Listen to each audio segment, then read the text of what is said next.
Seguramente muchos conozcan al Shakhtar Donetsk, este conjunto ucraniano que con el paso de los últimos años se ha convertido en un equipo prácticamente invencible en su liga y dejando muy buenas actuaciones a nivel internacional. Pero, ¿alguien sabe realmente por qué el Shakhtar Donetsk tiene tantos futbolistas brasileños? Bueno, eso es algo que hoy, aquí en Sudamérica Fútbol Club, estaremos repasando. La historia del por qué el Shakhtar Donetsk es la casa del futbolista brasileño en el viejo continente. Igual, antes de empezar, te quiero invitar a que juegues nuestro Estratega de América del año 2022. ¿Cómo haces? Los pasos que tenés que seguir, cómo te registrás, cómo jugás, todo explicado acá, mira.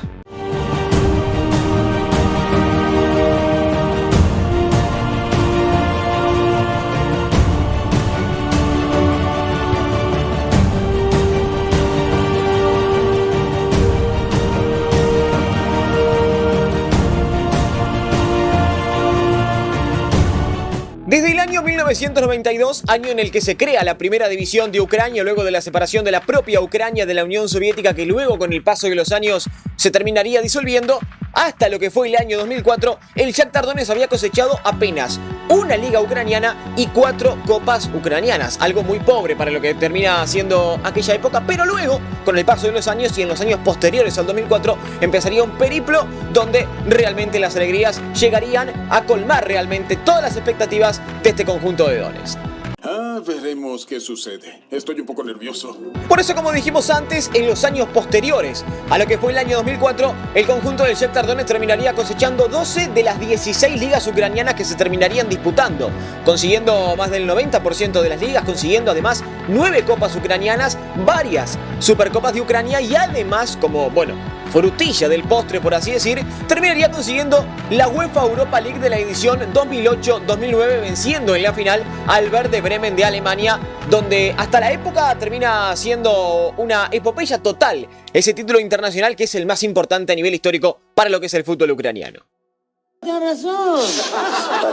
¿A quién se le debe todo este éxito? La cabeza pensante de este proyecto es Mircea Luchescu, entrenador rumano que desde el año 2004 hasta el año 2016 dirigió en el equipo de Shakhtar Donetsk 573 partidos, ganando 395, empatando 90 y perdiendo 88. No es mentira, juro por Dios que no es joda. El tipo consiguió 74% de los puntos en no sé ¿cuántos años son? A ver, 2004, 2014. En 12 años dirigiendo el equipo ucraniano consiguió 74% de los puntos. Parece mentira, ¿eh?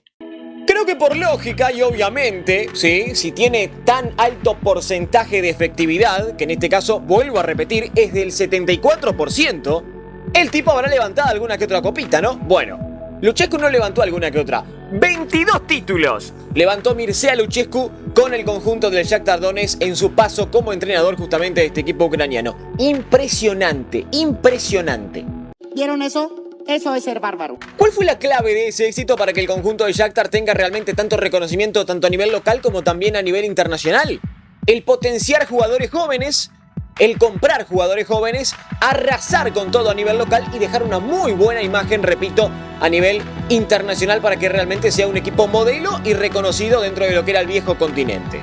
Ahora, ¿de dónde provenían esas figuras? Esos jugadores que realmente iban a empezar a marcar una época y un camino dentro de lo que era ese país para que el Shakhtar justamente tenga el reconocimiento que hasta el día de la fecha tiene.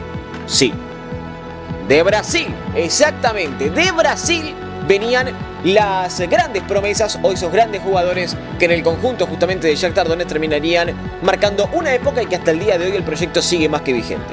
Igual hay una cosa que no me termina de cerrar. ¿Cómo es que termina dándose la relación Brasil, Ucrania, jugadores, fútbol? ¿De dónde provenía todo eso?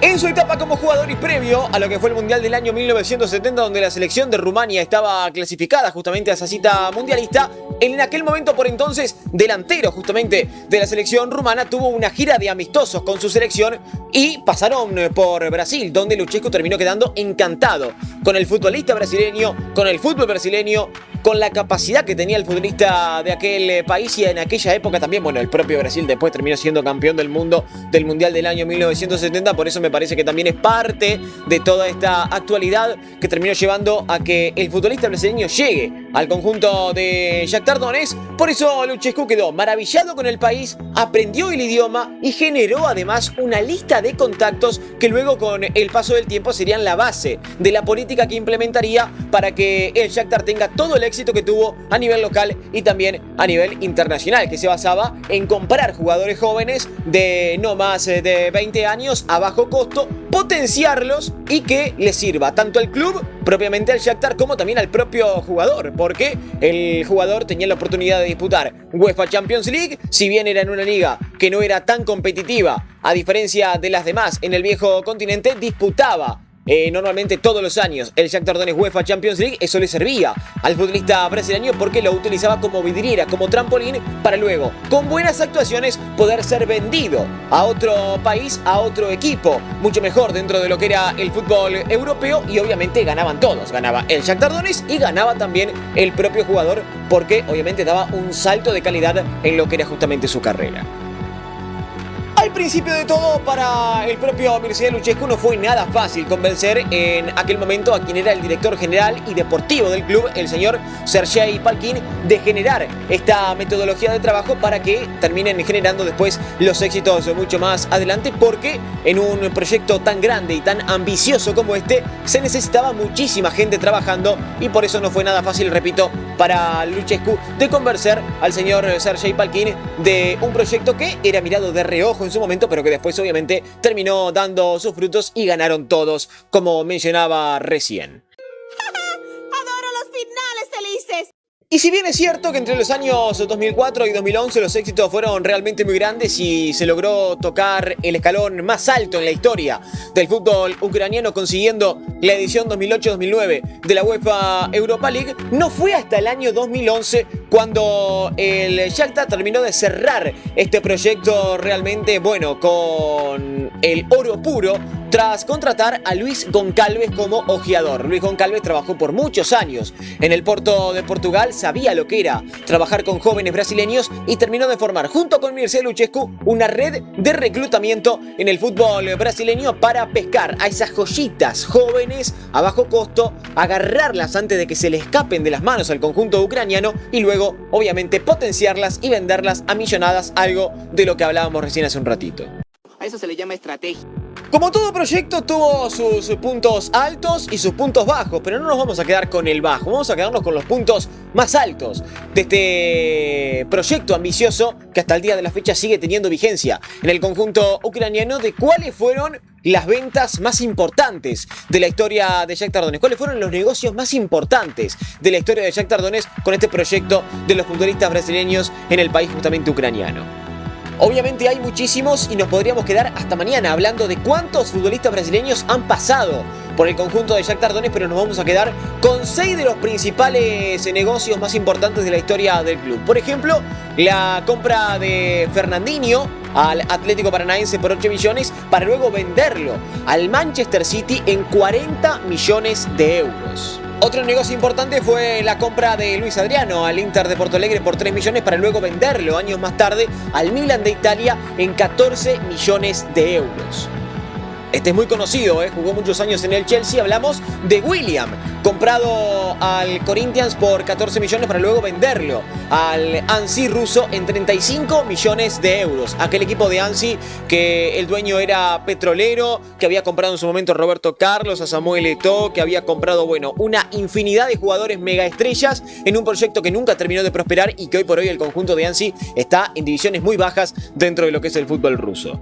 Hablemos ahora de uno que hoy por hoy está en la MLS, Douglas Costa, que en aquel momento lo habían comprado al Gremio de Porto Alegre por 8 millones para luego venderlo años más tarde al Bayern Múnich en 30 millones de euros. Luego Douglas Costa pasó por la Juventus, volvió después a Gremio y en el día de hoy está justamente en el equipo de la MLS en Los Ángeles Galaxy. Este jugador la rompía, la descosía toda en el Shakhtar y en su momento se habló de llegar a la Premier League, a la Liga Española, hasta propiamente también a la Serie A de Italia, a los mejores equipos en aquel momento del fútbol italiano, que es Alex Teixeira, que fue comprado al Vasco da Gama en 6 millones de euros para luego ser vendido, este es un negocio, por más de 50 millones de euros al Jiangsu Suning de la Superliga de China. Y el último caso que vamos a estar repasando es el de Fred, que fue comprado al Inter de Porto Alegre por 15 millones de euros para luego ser vendido al fútbol inglés, más precisamente al Manchester United. Esta es la venta más importante de la historia del club, por 59 millones de euros. Negoción. Hasta el día de hoy y tras la salida de lo que fue Mircea Lucescu en el año 2016, el Shakhtar ha mantenido la misma política de trabajo y los éxitos siguen apareciendo hasta lo que es la actualidad. En el día de hoy, el Shakhtar Donetsk cuenta con 10 jugadores brasileños en su plantel, donde destacan 5 hoy por encima de lo que es el resto, que son Fernando, David Neres, Tete, Dodó y Vitao. El mayor de estos 5 tiene apenas 24 años. Desde acá me despido y con una de las camisetas más lindas de lo que es mi colección, agradeciéndote como siempre por ver el video. Si te gustó, le das tu me gusta, lo comentás, lo compartís para hacer llegar a muchas más personas de tu comunidad nuestro contenido aquí en Sudamérica Fútbol Club. Y te vamos a dejar por acá también nuestras redes sociales para que nos estés siguiendo. Por acá las redes sociales, por acá las redes sociales, por acá las redes sociales. Y además, como siempre, te vamos a estar dejando nuestra página web. Por acá, mirá. Como siempre, familia de Sudamérica Fútbol Club, yo soy Paulo Alemán y te agradezco enormemente por ser parte de nuestra comunidad. Chao, abrazo grande.